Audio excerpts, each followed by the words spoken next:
Hello and welcome to the 5 minutes classroom. चलिए पढ़ते हैं इंग्लिश बिल्कुल बेसिक से, वो भी नए और इंटरेस्टिंग अंदाज में। आज हम समझेंगे इंग्लिश आखिर है क्या। क्या यह एक सब्जेक्ट है या फिर एक लैंग्वेज है? तो यह एक लैंग्वेज है, ना कि सब्जेक्ट। और लैंग्वेज सीखने का जो तरीका होता है वो सब्जेक्ट सीखने के तरीका से बिल्कुल डिफरेंट होता है। जिस प्रकार से हम किसी सब्जेक्ट को सीखते हैं वैसे हम लैंग्वेज को नहीं सीख सकते। लैंग्वेज के पहले भी एक चीज़ आती है जिसे हम कहते हैं क्या? डायलेक्ट।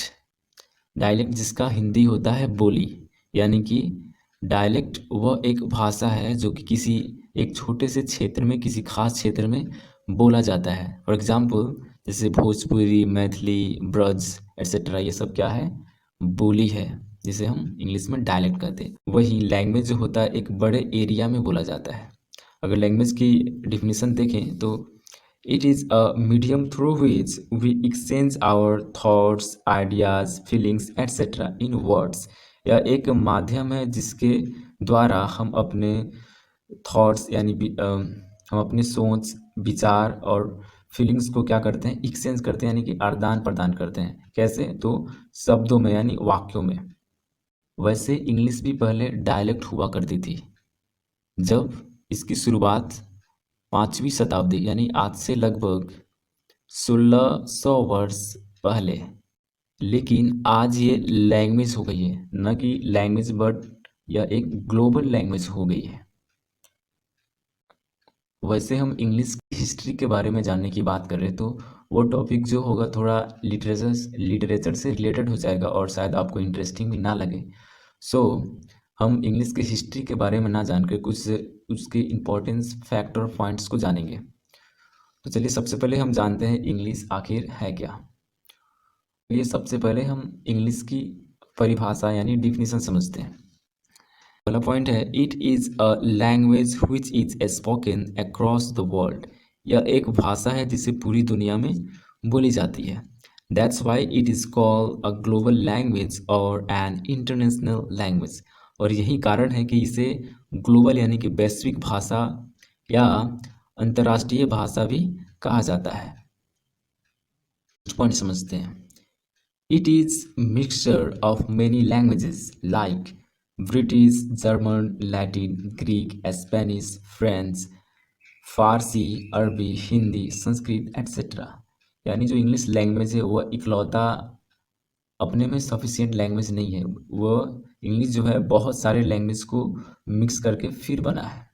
हिंदी के कुछ वर्ड अभी रिसेंटली ऐड किए गए हैं जिसे आप खुद एक्सपीरियंस कर सकते हैं। जैसे कि एक पबजी मोबाइल में एक आता है लूट वर्ड, LOOT, जो कि हिंदी में जो शब्द है लूटना उससे डिराइव किया गया है।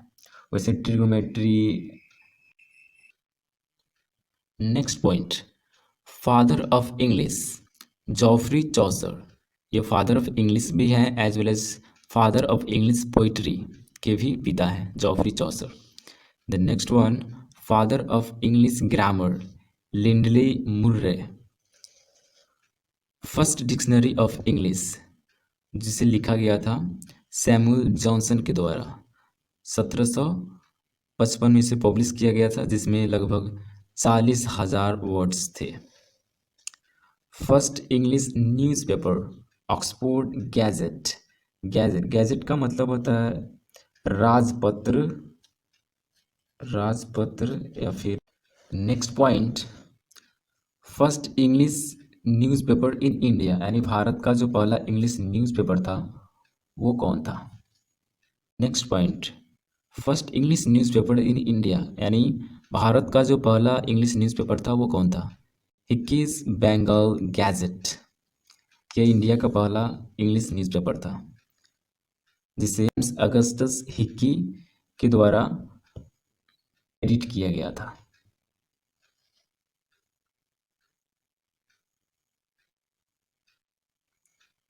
ये हो गए इंग्लिश के कुछ इंपॉर्टेंट पॉइंट्स जो कि बहुत ही नॉलेजेबल है।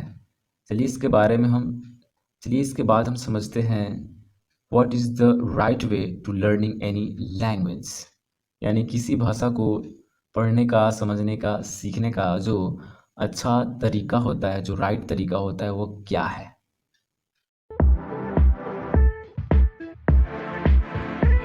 पहला जो इसमें स्टेप है लिसनिंग। किसी भी लैंग्वेज को सीखने से पहले उस लैंग्वेज को हम लिसन करते हैं, सुनते हैं। फिर उसे हम बोलने की कोशिश करते हैं या फिर जो लिखा है उसे पढ़ने की कोशिश करते हैं। फिर उसके बाद में राइटिंग यानी उसे लिखते हैं। हमें किसी लैंग्वेज को सीखने के लिए उस लैंग्वेज का ग्रामर जानने की उतनी आवश्यकता नहीं है। यानी बिना ग्रामर के हम किसी लैंग्वेज को सीख सकते हैं। इसका आप बहुत ही जीता जागता उदाहरण देख सकते हैं कि एक छोटा सा बच्चा एक छोटा सा बच्चा किसी लैंग्वेज को बहुत आसानी से सीख जाता है विदाउट एनी टीचर। अगर वो बच्चा इंग्लैंड का है तो इंग्लिश बोलना सीख जाता है, अगर हिंदुस्तान का है तो हिंदी बोलना सीख जाता है, अगर इंडिया में बिहार से तो फिर भोजपुरी बोलना सीख जाता है। यानी ऐसा तो नहीं है कि उसे इन सारे लैंग्वेज को सीखने के लिए उसे ग्रामर पढ़ाया जाता है। ये सारी लैंग्वेज को बस वो सुनकर एब्जॉर्ब कर कर और अपने आसपास की चीज़ों को देखकर कि सामने वाला कैसे बोल रहा है, बस यही सब एब्जॉर्ब करके वो इस सारे लैंग्वेज को आसानी से सीख जाता है। सिंपली हम लोग तो बच्चे नहीं हैं, हम लोग तो बड़े हैं, इसलिए हम तो और अच्छे से किसी लैंग्वेज को सीख सकते हैं। बशर्ते हमें कुछ कुछ चीज़ें हैं जो कि डेली बेसिस पे करनी होगी, जैसे लिसनिंग। अगर आप इंग्लिश को सीखना चाहते हैं तो please as much as possible कोशिश कीजिए कि इंग्लिश को हम सुने। वो आप इंग्लिश सॉन्ग सुन सकते हैं या फिर इंग्लिश न्यूज़, जो कुछ भी हो, जैसे भी हो, आप इंग्लिश को सुनिए। स्पीकिंग, अभी तो आप इंग्लिश नहीं बोल सकते, लेकिन इंग्लिश जो बुक है उसे आप रीड करने की कोशिश कीजिए। फिर उसके बाद बात आती है राइटिंग की। तो राइटिंग आप डेली बेसिस पे 1 पेज 2 पेज लिख सकते हैं इंग्लिश में, ठीक है। और फिर समझते हैं राइटिंग। राइटिंग यानी कि लिखना। किसी भी लैंग्वेज का जो राइटिंग पार्ट होता है उसे हम स्क्रिप्ट के अंदर रखते हैं। और स्क्रिप्ट क्या होता है? स्क्रिप्ट होता है writing and style of a language. किसी भी भाषा को जो लिखने की जो शैली होती है उसे हम क्या बोलते हैं? स्क्रिप्ट बोलते हैं। और उस स्क्रिप्ट को लिखने के लिए हमें ज़रूरत होती है अल्फ़ाबेट की, ठीक है। अल्फ़ाबेट जो होता है लेटर्स का कलेक्शन होता है, जैसे कि इंग्लिश में 26 लेटर्स है, इन लेटर्स के कलेक्शन को क्या बोलते हैं? अल्फ़ाबेट, न कि अल्फ़ाबेट्स। यानी अल्फ़ाबेट यानी अक्षरमाला। और किसी भी लैंग्वेज में मात्र एक ही अल्फ़ाबेट होता है, लेटर्स अधिक होते हैं लेकिन अल्फ़ाबेट मात्र एक ही होता है। फिर इस 26 लेटर्स को फर्दर डिवाइड करते हैं। उससे पहले हम देखेंगे कि ये लेटर्स जो है 26 है, लेकिन ये साउंड प्रोड्यूस करते हैं 44, ठीक है। और यही कारण है कि कहीं पे हम सी को क पढ़ते हैं तथा कहीं पे सी को हम स पढ़ते हैं। इस टाइप के बहुत सारे एग्जाम्पल है जो कि हम आगे पढ़ेंगे। लेटर्स को फर्दर फिर 2 भाग में डिवाइड किया जाता है, वॉवेल्स में जो कि 5 होते हैं और ये साउंड प्रोड्यूस करते हैं 20, कॉन्सोनेंट जो कि 21 होते हैं जबकि ये साउंड प्रोड्यूस करते हैं 24। ओके।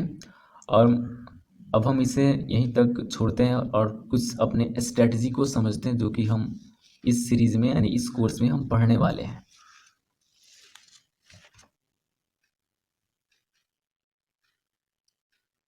नेक्स्ट क्लास के जो स्ट्रेटजी है वो कुछ इस प्रकार से हैं।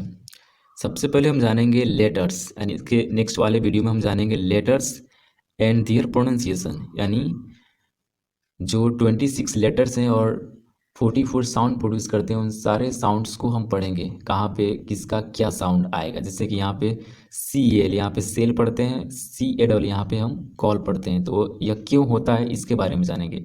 फिर उसके बाद में हम जानेंगे वर्ड्स। वर्ड्स क्या होता है इसके बारे में हम समझेंगे। फिर फ्रेज बनाएंगे, यानी फ्रेज जो होता है ग्रुप ऑफ वर्ड्स जिसे फ्रेज कहा जाता है। फिर उसके बाद में सेंटेंस पढ़ेंगे और ये जो सीरीज होगा सबसे बड़ा होगा क्योंकि इसमें हम सेंटेंस मेकिंग पढ़ेंगे। फिर उसके बाद में जब हम सेंटेंस बनाना पूरा सीख जाएंगे फिर हम पैराग्राफ लिखेंगे, ठीक है।